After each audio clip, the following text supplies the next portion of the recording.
Buenas noches, mi nombre es Débora Parra y voy a dar inicio al módulo 4 del Derecho Procesal Penal, dando respuesta a las interrogantes expuestas por el profesor. Primera pregunta. ¿Qué es una prueba complementaria?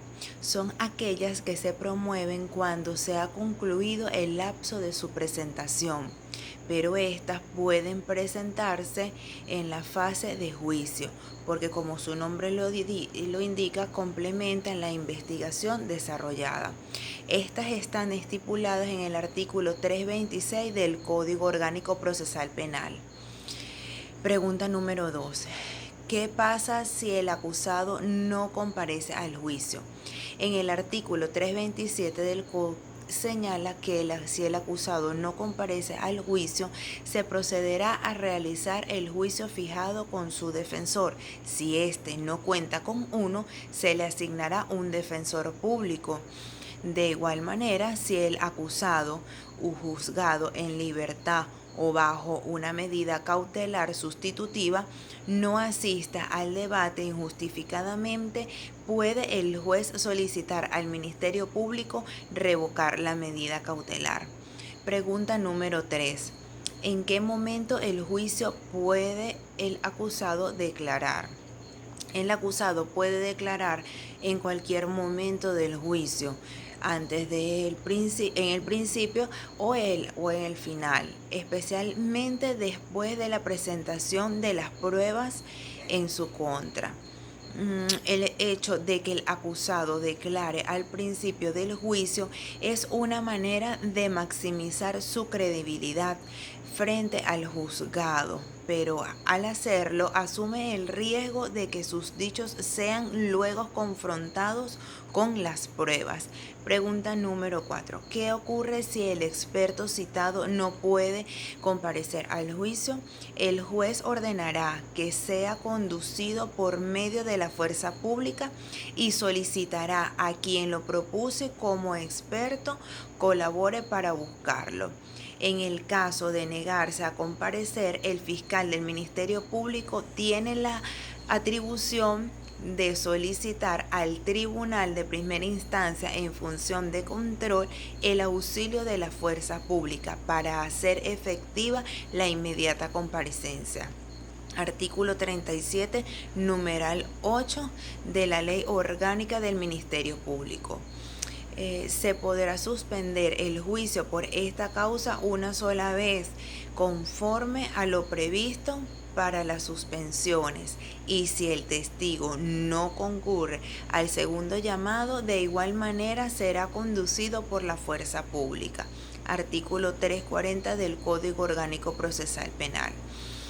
Pregunta número 5. ¿Cuál es la consecuencia de la comunicación entre los testigos antes del debate? En el artículo 338 del COP señala que antes de declarar, los testigos no podrán comunicarse entre sí ni con otras personas, ni ver, oír o ser informados de lo que ocurre en el debate.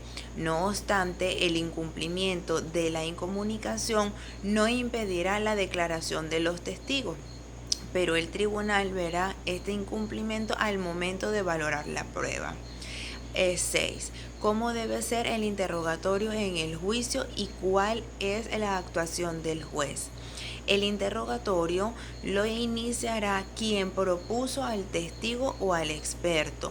Luego continuarán las otras partes en el orden que el juez o jueza considere conveniente y se procurará que la defensa interrogue de último. El juez o defensa moderará el interrogatorio para así evitar que el declarante conteste preguntas capciosas, subjetivas o impertinentes. Artículo 339 del COP. 7. ¿Cuándo el juez de juicio puede prescindir de un testigo en el debate?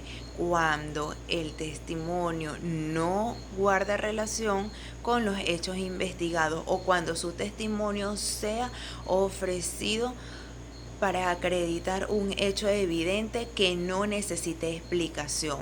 8. ¿Cuál es el requisito esencial para que se pueda ordenar una prueba nueva en el juicio y quién la puede solicitar? El requisito esencial es que esas pruebas nuevas complementen la investigación desarrollada, y si se trata de nuevas pruebas surgidas después de la audiencia preliminar o en el transcurso del juicio oral y público, pueden ser solicitadas por cualquiera de las partes. Artículo 326 del COP. 9. ¿Quiénes pueden exponer conclusiones en el juicio? Una vez finalizada la recepción de las pruebas, el juez le cederá la palabra para así exponer sus conclusiones en el siguiente orden: fiscal, querellante, si lo hubiese, y defensor. Artículo 343 del COP. 10 y última pregunta. Explique la formalidad del cierre del debate. De acuerdo a las partes final, el artículo 360 del COP, el juez declarará el debate con las siguientes palabras: se declara cerrado el debate. Ello constituye el cierre final de esta actividad. Luego se convocará a las partes a la audiencia de lectura de la sentencia. Artículo 365 ejuzde. Después los jueces pasan a deliberar en una sala destinada para tal fin, procurando darle vigencia al principio de la continuidad de los actos y la inmediatez que se le deba dar entre el debate y la sentencia. Esto fue todo. Muchísimas gracias.